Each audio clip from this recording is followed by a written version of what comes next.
നിയമസഭാ തെരഞ്ഞെടുപ്പിൽ സംസ്ഥാനത്ത് മികച്ച പോളിംഗ്. 50%-ലേറെ പേർ ഇതിനോടകം വോട്ട് രേഖപ്പെടുത്തി കഴിഞ്ഞു. കനത്ത വേനൽ ചൂടിലും പല ബൂത്തുകളിലും വോട്ടേഴ്സിന്റെ നീണ്ട നിരയാണ്. വൈകിട്ട് 6 മണി വരെയാണ് വോട്ട് രേഖപ്പെടുത്താനുള്ള അവസരം. ദിലീപ്, എന്തായാലും ജനങ്ങൾ ആവേശത്തോടു കൂടി തെരഞ്ഞെടുപ്പിനെ ഏറ്റെടുത്തിട്ടുണ്ട് എന്നതിന്റെ സൂചനകളാണ് ആദ്യ മണിക്കൂറിൽ വരുന്നത്. 50% എന്നത് ഈ സമയത്ത് മികച്ച പോളിംഗ് തന്നെയാണ്, ഭേദപ്പെട്ട പോളിംഗ് ആണ്. വിവരങ്ങളുമായി തിരുവനന്തപുരത്ത് നിന്ന് ഉമേഷ് ബാലകൃഷ്ണൻ ചേരുന്നു. ഉമേഷ് ബാലകൃഷ്ണൻ, സംസ്ഥാനത്ത് ഭേദപ്പെട്ട പോളിംഗ് ആണ്. ഈ നിലയിൽ പോയാൽ 70% കടക്കുമെന്ന് ഏറെക്കുറെ ഉറപ്പായിട്ടുണ്ടല്ലോ, അല്ലേ? ക്ഷമിക്കണം, വിഷ്ണു സുരേഷ്, കൊച്ചിയിൽ നിന്ന് വിഷ്ണു സുരേഷ് ചേരുന്നു. വിഷ്ണു സുരേഷ്, ഭേദപ്പെട്ട പോളിംഗ് ആണ് ആദ്യ മണിക്കൂറുകളിൽ രേഖപ്പെടുത്തിയിരിക്കുന്നത്. എന്തൊക്കെയാണ് വിശദാംശങ്ങൾ?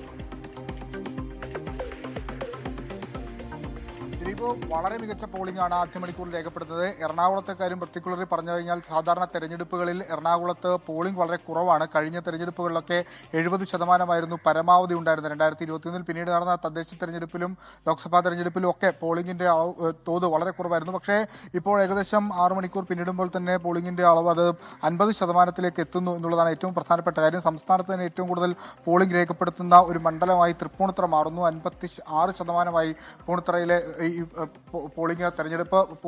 ഇത് സാധാരണഗതിയിൽ ഉച്ചയോടെ എടുക്കുമ്പോൾ ഈ പോളിംഗ് ബൂത്തുകളൊക്കെ കാലിയാകാറുണ്ട്. പിന്നീട് വൈകിട്ടോടുകൂടിയൊക്കെയാണ് തിരക്ക് വർദ്ധിച്ചു വരാറുള്ളത്. പക്ഷേ നിലവിൽ അങ്ങനെയല്ല. ഉച്ചയ്ക്കും വലിയ തിരക്ക് അനുഭവപ്പെടുന്നുണ്ട്. കടുത്ത ചൂടാണെങ്കിൽ പോലും ആളുകൾ എത്തി വോട്ട് രേഖപ്പെടുന്ന ഒരു സാഹചര്യമുണ്ട്. ഇപ്പോൾ നിലവിൽ പോകുന്നതനുസരിച്ചാണെങ്കിൽ ഒരുപക്ഷെ അത് 80-അപ്പുറത്തേക്ക്, ഈ പോളിംഗ് ശതമാനം ഒരു 80-അപ്പുറത്തേക്കൊക്കെ പോകാനുള്ളൊരു സാധ്യതയുണ്ട്. ഇനി 4 മണിക്കൂർ ബാക്കിയാണുള്ളത്. ഞാനിപ്പോൾ ഉള്ളത് കളമശ്ശേരി നിയമസഭാ മണ്ഡലത്തിലെ വാർഡിൽ ബ്ലോക്കിലാണ്. അവിടുത്തെ ഒരു പ്രധാനപ്പെട്ട ബൂത്തിലാണ്. അത് 77-ാമത്തെ ബൂത്തിലാണ് ഇപ്പോൾ ഉള്ളത്.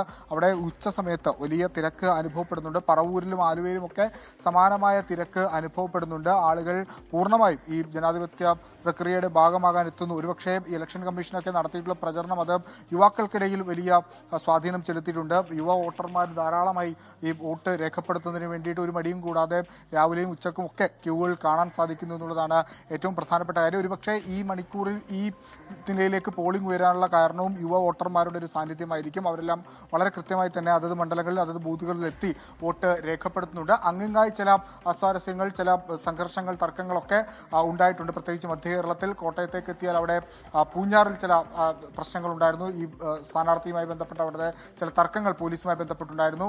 ആലുവയിലേക്ക് വന്നാൽ ഫ്ലെക്സ് വെക്കുന്നതുമായി ബന്ധപ്പെട്ട് CPM-ന്റെയും കോൺഗ്രസിന്റെയും പ്രവർത്തകർ തമ്മിൽ ചില തർക്കങ്ങൾ ഉണ്ടാകുന്നു. ഇപ്പോൾ പലയിടങ്ങളിലായി കള്ളവോട്ട് റിപ്പോർട്ട് ചെയ്യപ്പെടുന്നുണ്ട്. തൃപ്പൂണിത്തുറയിലും അതോടൊപ്പം പള്ളുരുത്തിയിലും കള്ളവോട്ടിന്റെ സാഹചര്യമുണ്ട്. അതൊക്കെ മാറ്റി നിർത്തി കഴിഞ്ഞാൽ മറ്റങ്ങനെ കാര്യമായ ഗുരുതരമായ സംഘർഷത്തിലേക്ക് പോയിട്ടില്ല. വളരെ സുഗമമായി തന്നെ പോളിംഗ് പുരോഗമിക്കുകയാണ്. അതൊരു 80-85-ലേക്ക് എത്തുമോ എന്നുള്ളതാണ്. ഇനി 4 മണിക്കൂർ അവശേഷിക്കുന്നുണ്ട്.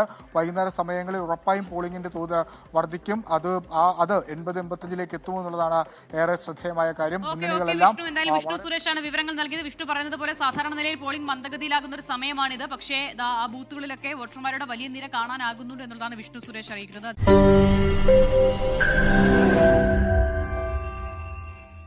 ലോകത്തെവിടെയായാലും ഏത് സമയത്തും 24 വാർത്തകളും ഓഗ്മെന്റഡ് റിയാലിറ്റി പാക്കേജുകളും എക്സ്പ്ലെയിനറുകളും വിശദമായി കാണാൻ ഞങ്ങളുടെ YouTube ചാനൽ നിങ്ങൾക്ക് സബ്സ്ക്രൈബ് ചെയ്യാം.